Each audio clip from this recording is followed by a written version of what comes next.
So I was talking with a mechanic friend of mine, and I was telling him I thought there was something wrong with my bike. It was getting hard to start, it had a loss of power, and it felt like it was running rich. And he laughed at me and told me there's nothing wrong with my bike, just crap in the air filter. So I thought, how many times a day do I do that?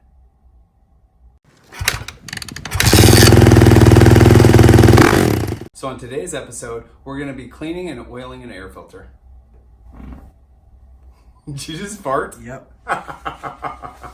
First, start by removing the upper air box cover. On these fuel-injected YZ450s and YZ250s, the upper air box is a little bit weird. It's connected to the intake runners and can be a little bit difficult to get off until you know the process. Look at that air filter. It is shameful how long I let it go before cleaning it. Slowly and gently take out the air filter to minimize any debris that may come off the filter and fall into the air box. Once the air filter is out, it's a good time to wipe down the inside of the air box. Clean up any grime that may have accumulated from the oil or any dirt that may potentially fall into the intake. As I clean up around the air box, let's take a look at that wire mesh. It's there for an anti-backfire protection, and Yamaha claims that it does not impede any airflow. The internets are full of people that say it does, and there are a couple companies that make kits that will delete that mesh. One of those kits is the PowerFlow kit. It's a couple $100 and you end up putting a hump on the top of your air box. I don't know that I necessarily like that. The other kit is the no-toil kit. It replaces the plastic skeleton with the mesh with their plastic skeleton that doesn't have mesh. That kit's only about $30, but I wonder if I can save $30 and cut the mesh out myself. Now I'm not fully sold on this and I don't know if I'll do it because I'm not sure the power increases that I will see are worth the potential protection that I would be losing by cutting out the mesh. Now we're ready to clean the air filter. First, dislodge any of the big debris that's left on the air filter. Once you've removed any large debris, go ahead and spray the air filter with the solvent and let that soak in. You want to get the front and the back. After letting the filter sit for some time with the solvent on it, go ahead and squeeze the solvent out of the air filter. You never want to twist or wring out the air filter as you can rip it. You may have to repeat spraying the filter with solvent until all the dirt and debris is out. Once you're satisfied that the air filter is clean, inspect it for any tears that may have occurred during its use in the bike or when it was being taken out. If you do find any rips or tears, then it's time to get a new air filter. After inspecting the filter, I did not have any rips or tears, and it was time to rinse the filter with warm water. I also used some soap just to make sure I got rid of any solvent that may have been left behind. After allowing the filter to dry, it was time to put on the oil. I sprayed an even coat, rubbed it into the filter, front and back. I then sprayed extra oil around the lip of the air filter to ensure proper sealing when I put the filter back on the bike. You can also use grease. After letting the filter sit for a couple minutes, it was time to put it back in the bike. Once the air filter was in, it was time to put the air box back on, make sure everything was secure, and time to ride. This house is clear.